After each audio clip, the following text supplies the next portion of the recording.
Então, a gente vai apresentar aqui o trabalho da disciplina de hidrologia, trabalho que consistiu no estudo das características morfométricas da bacia de Orleans.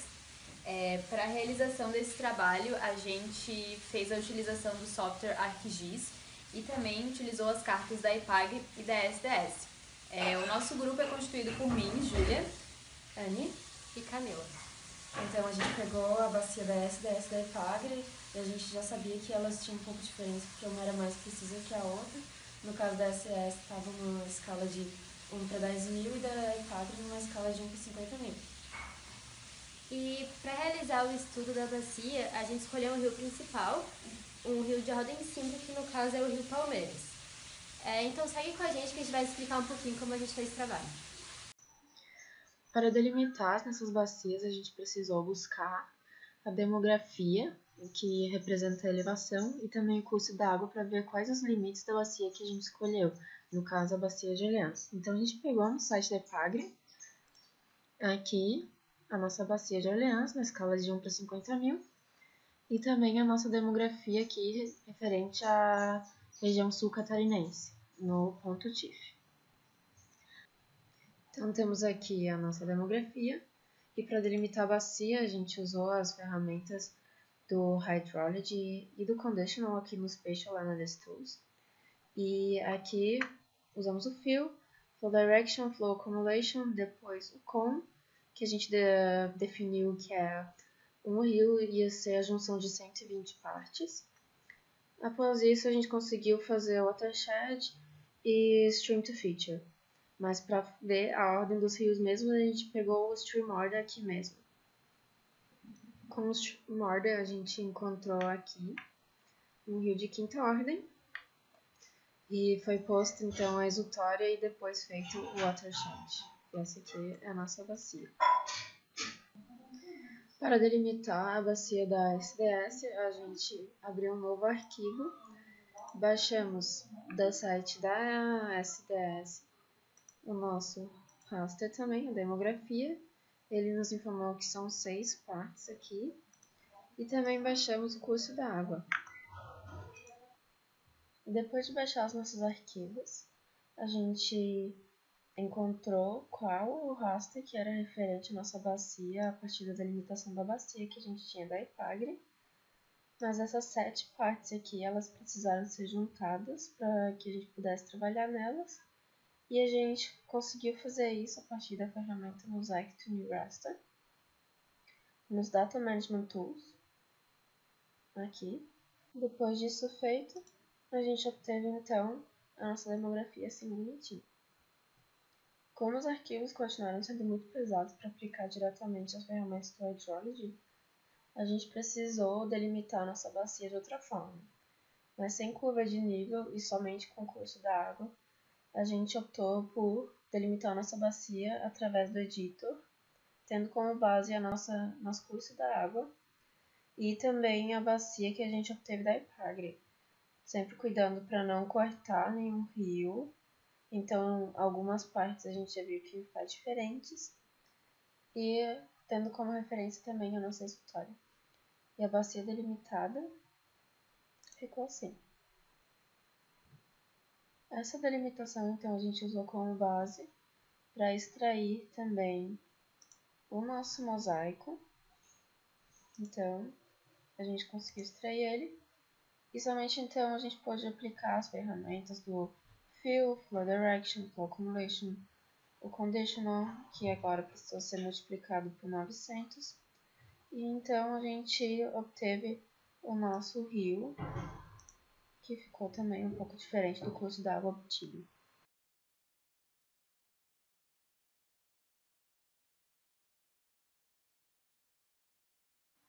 Bom, agora eu vou mostrar como que fizemos para descobrir algumas características morfológicas da bacia.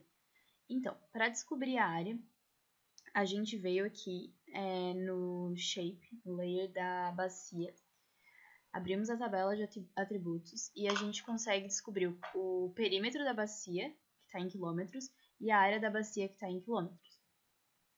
Em seguida, para a gente descobrir o comprimento do rio principal, a gente foi selecionando com o Select Feature todos os trechos desse rio principal e criamos um layer para ele. Com isso, a gente consegue descobrir qual que é o comprimento desse rio principal. Então, a gente tem que aqui, esse rio principal, ele tem um comprimento de 19,458 km, aproximadamente. Então, agora eu vou mostrar como que a gente conseguiu os números de trecho para cada ordem de rio.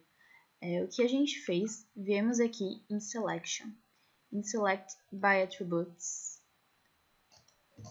e selecionamos o layer referente ao String to Feature. Então, para a gente selecionar somente os rios de ordem 1, viemos aqui em Grid Code, colocamos igualamos a 1, e com isso ele selecionou todos os rios de ordem 1. E para isso fizemos um layer para só os rios de ordem 1.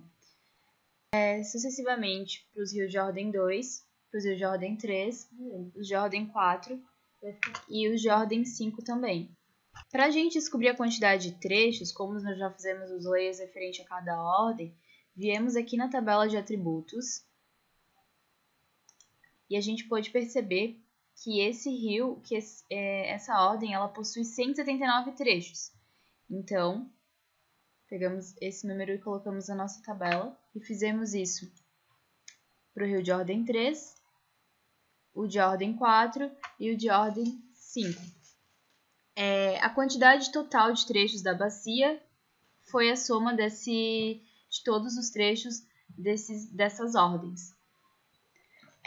Para a gente encontrar algumas informações referentes à declividade, a gente utilizou a ferramenta Slope para gerar esse layer aqui. Aí a gente colocou como input o raster da bacia. Em seguida, nós viemos aqui em Search e utilizamos uma ferramenta chamada Add Surface Information, em que colocamos como input aquele layer referente aos rios de ordem 1. O input surface é o slope e select all e OK, né, para criar. Então, depois de ter feito isso, nós viemos aqui na tabela de atributos e ele já gera todas aquelas informações que nós pedimos para criar. E com isso nós conseguimos obter a média da declividade, que vai ser utilizada depois para fazer a terceira lei de Orton. E então todo esse procedimento foi repetido para os rios de ordem 2, ordem 3, ordem 4 e ordem 5. Para obter depois os perfis de altitude, utilizamos a ferramenta Reclassify. A gente seleciona 6 perfis de altitude e eles também nos possibilitaram obter a curva hipossométrica em porcentagem e também em altitude para nossas bacias. A partir de dados encontrados anteriormente, explicados aqui, como o comprimento dos rios e o número de segmentos, foi possível encontrar alguns outros parâmetros, inclusive parâmetros essenciais para a demonstração das 4 leis de Orton.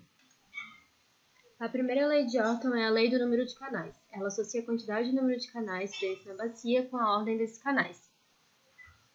A partir da demonstração da lei de Orton, foi possível calcular a taxa de bifurcação e construir o diagrama. A segunda lei de Orton é a lei do comprimento dos canais, e ela associa o comprimento dos canais com as ordens. E a partir dela foi possível encontrar a taxa de comprimento, onde foi possível também realizar a construção do diagrama. Já a terceira lei de Orton é a lei da declividade da bacia e relaciona a declividade média com as ordens. E a partir dela também foi possível encontrar a taxa da declividade e foi possível construir o gráfico. Já a quarta lei de Orton, ela é a lei das áreas da bacia e relaciona as áreas médias das bacias com os segmentos de cada canais. Assim como fizemos com a bacia da EPAGRE, repetimos o mesmo processo com a bacia da SDS e percebemos que os gráficos apresentaram curvas parecidas.